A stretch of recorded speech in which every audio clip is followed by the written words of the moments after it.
All right, folks, Duke Machado here, live. We're sitting here. I've got, of course, Aaron, our Congressman Pete Sessions. We're going to talk about things going on in the district, some things that the public needs to be aware of, and, of course, the Hispanic vote, among other things like the socialist attacks on America and the things that we need to be doing to help the movement. So welcome and thank you for taking the time. Thank you very much. Let me say this up top. I came here because I strongly identify with what you both are doing. I believe that we have enough more than history with people who've come to this country legally for you to be a part and feel the same way that I do. I was born and raised in Waco, Texas, live here. But you both have proven to me that you can take up that same feeling of Americanism and for Texas. And so I'm proud to be here with you, not only proud to be your congressman, but proud to be on this podcast. Well, we're just a bunch of sellouts, right? We're just whitewashed coconuts, they call us. These radical Democrats that we're facing here locally. They can't take it, can they? They can't take it. I mean, they have to insult us. And to me, I was always raised that when they start doing that, they've lost the battle. Yeah. And or at least we're winning. Yeah, I feel that way. And that's kind of, Aaron and I take a lot of pride in jabbing back at these guys. But the Democrat Party for 30 years has just dominated Hispanics. Trump made a big impact on how we vote. Oh, and African Americans. And African American too. So with our district, the way it is, like you said, we've got Austin, Pflugerville. Is it overall a pretty conservative district, or is it changing? Yeah, the district, as the district is solid Republican. Mm-hmm. With that said, the part of the district that is a suburb of Austin is not. Mm-hmm.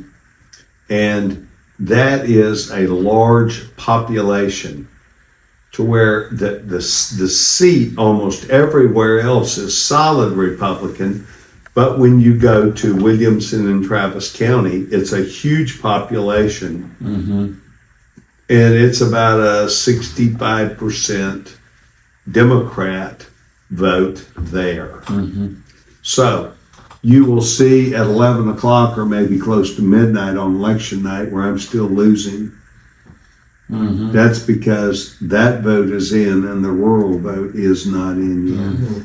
Then when the rest of the vote comes in, I win by about 10%. Wow.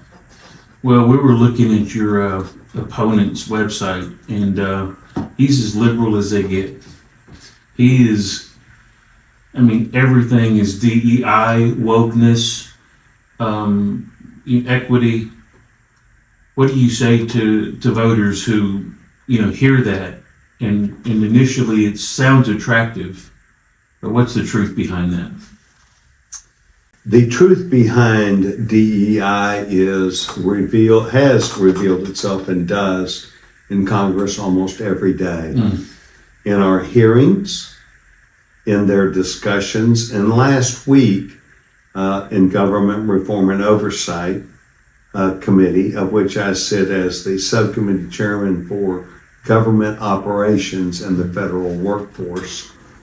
We heard from a member of Congress who is from Dallas. She is an African American woman who is proud to be well on the left.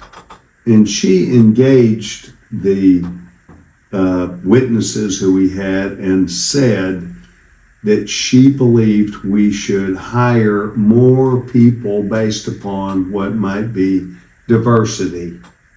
That's the term she used. I offered some bit of thought on all that, and I said, what we should hire is people who are qualified. Mm-hmm. Yeah, 100%. So the left has gotten away from qualification. And you and I remember, a lot of people don't because they don't like it, what was said by Martin Luther King, don't judge me Yeah. off the color of my skin, off my content. And we see so rapidly how people want to be judged off the color of their skin and not their content. And that is exactly what Martin Luther King tried to stop. Because his premise way back in the 50s and 60s and 70s was we are African Americans are men and women of character, of content. The African American churches had strong believers in Christ. They had strong believers in lots of areas, but they wanted to be judged off their content, not their color. Isn't that interesting? Yeah, I talk to people now, and the first thing they say is, well, you're brown or you're black. I mean, it's, we're starting a new movement where it said, don't call me brown and don't call me black. Yeah, there's nothing wrong with being a proud American. Proud American. Nothing wrong with that. Proud Americans come in all colors. They don't like that. No, they don't like it. That's fine. Because Doesn't fit their narrative of the story that they want to tell. So this district is a district that has a lot of people in it based upon the university systems of Sam Houston State, Stephen F. Austin. There's a small school called Baylor. And they do have professors that have come from other places. And they do have professors that are not comfortable saying they're proud Americans. They do not have plenty of professors who want to find fault with America. They want for us to apologize for what we've done. And I would remind them that this country marches forwards to the tune of trying to get better. So yes, we do have lots of people here, plenty of people who will further that image that there's something wrong with America. I they've given up on the dream already. And maybe life's a little harder than they thought it'd be. Maybe winning a trophy for fourth place or fifth place really didn't teach them the right lessons, and their parents certainly didn't teach them. So here we have pride in our country. I'm an Air Force veteran myself, and so when I see what's happened, I look around and we see these socialists creeping in. Not even in the shadows anymore. They're just outright They are. calling it what it is. They want a revolution.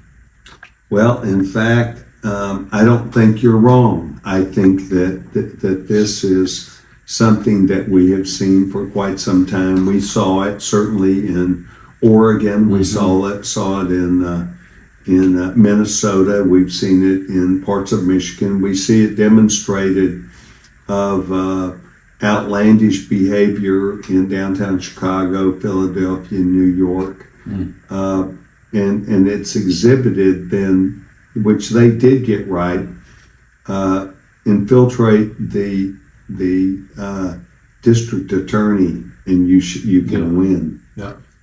Lawfare. And it's lawfare, and it is a real issue. Yeah. Yes. I got been in this for a few years, and through the years we've always had a border issue. We've always had an immigration issue, and it's been better. And obviously under Trump, it was way better than it had been before. It was addressed. It was addressed.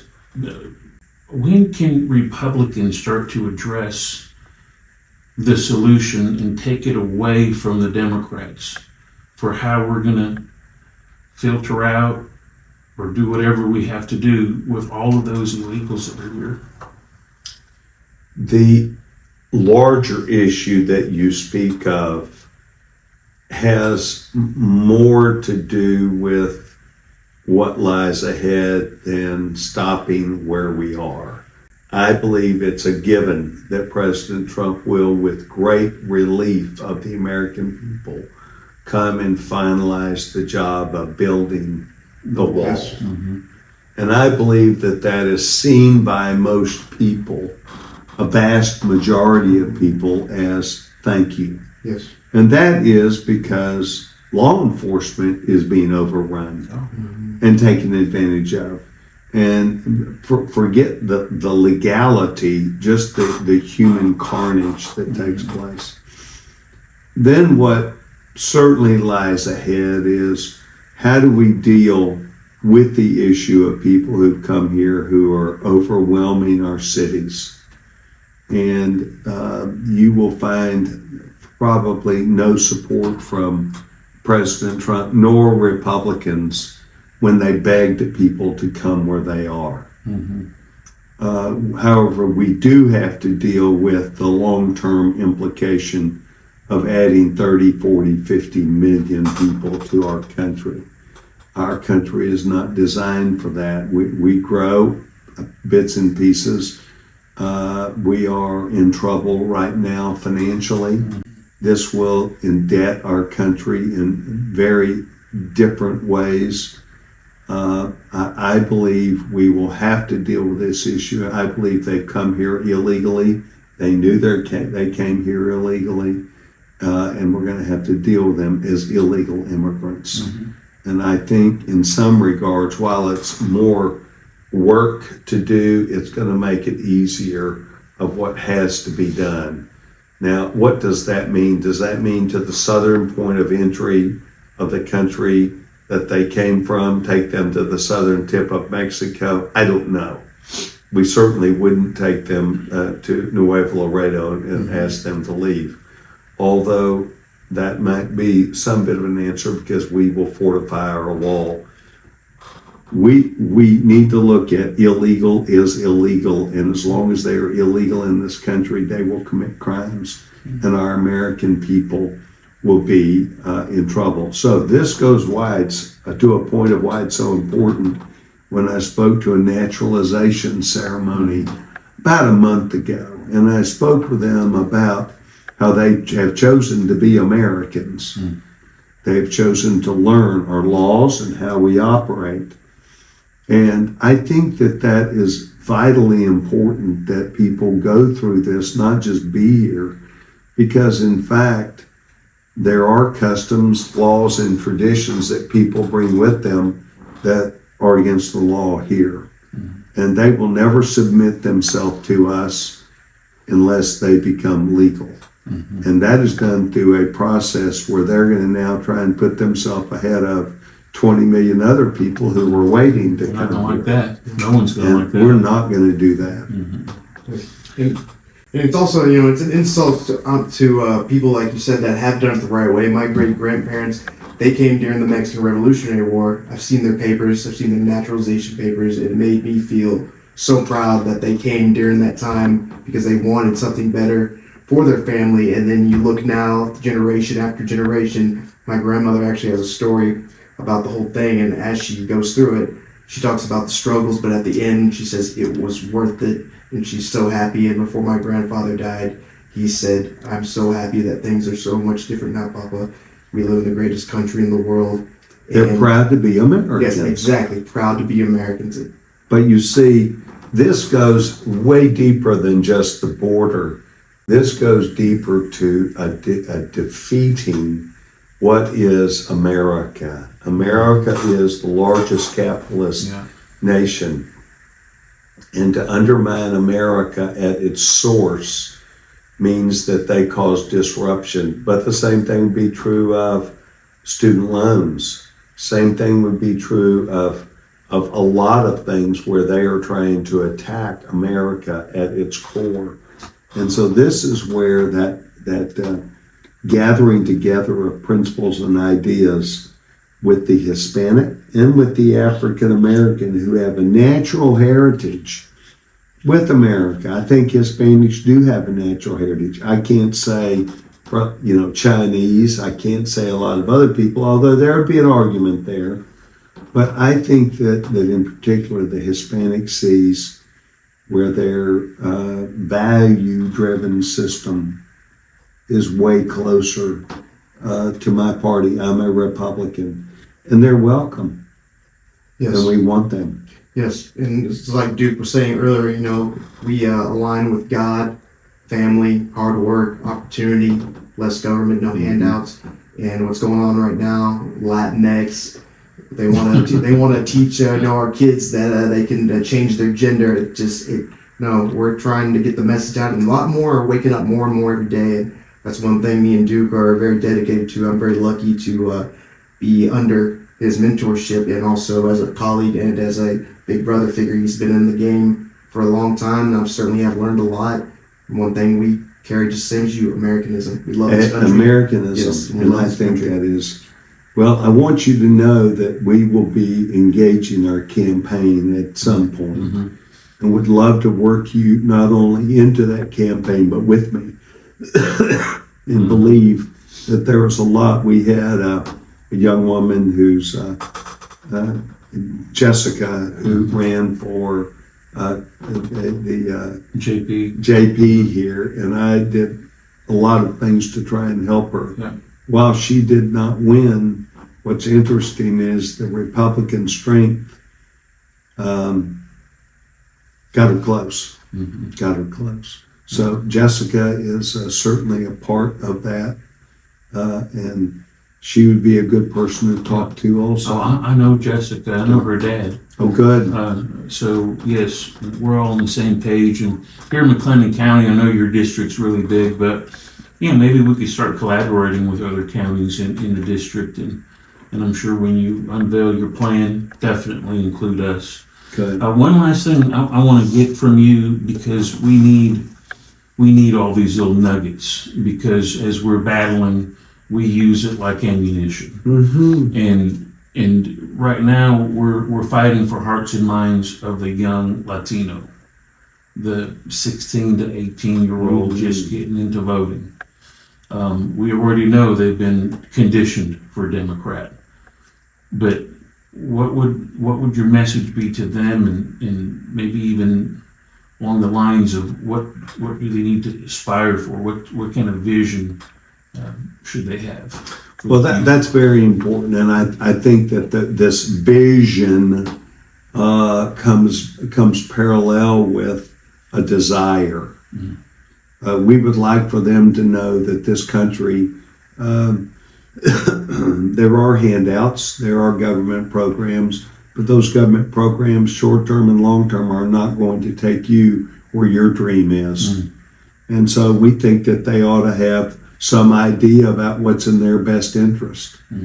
What is in the best interest of them and their family and their community, and how do they want to achieve it. We spend a great deal of time in these counties here with workforce development. There are jobs. There are plenty of jobs for legal people. And it does not mean you got to go to Baylor. It does not mean you got to go to MCC. It does mean that you got to go and seek these places out that will offer you technical education. And technical education and training is widely available here. They have open jobs right now, good jobs at Amazon. They have open good jobs. Brazos Masonry, that's right here in town, will hire you, pay you, pay your insurance. We'll pay you a starting salary that goes like this. You're working with groups of people. It is very important that we have people who are home builders, people who are doing all sorts of trades and crafts. I think it's interesting. I participated with what's called Skills USA, and Skills USA is a program kind of sort of maybe like DECA was when I went to school, but in fact it's a program that's across this whole country and certainly Texas. And in that program, it had people just like you and me in there, young kids. They learn automotive, they learn airplane stuff, airline. They learn catering, doing food. I mean, it is across the board. It's a great thing. And it's not, a lot of people, by the time they get out of high school, I'm done with school. Yeah. Well, this is back to learn something very specific in an area that you want. So I would say my office specializes in this. And what we ought to do is come and get a better view to where you can put it up on your screen about what people need to do. Job opportunities for young people, Hispanics. Yeah. Uh, Tangible. Something real. Pay health insurance. Pay benefits. Yeah. Now, it doesn't get any more real than that, because when I grew up, I did carrying sheetrock. And I would help build houses. I didn't get any insurance. Yeah. So, and these are jobs that people, the large companies, and that will grow. So, I think what we got to do is have you get a guy who will come on this show, and he will talk about opportunities. We can definitely do that. Tony Abad and what they're doing at TSTC, he'd come on in a heartbeat. But anyway, that's all the questions I have. Good. Well, I hope I did well enough getting invited back. You know, I just appreciate you tuning in and sharing your ideas and thoughts with us. Thank you very much. Sure enjoyed this. Thank you. Thank All you. right, sir.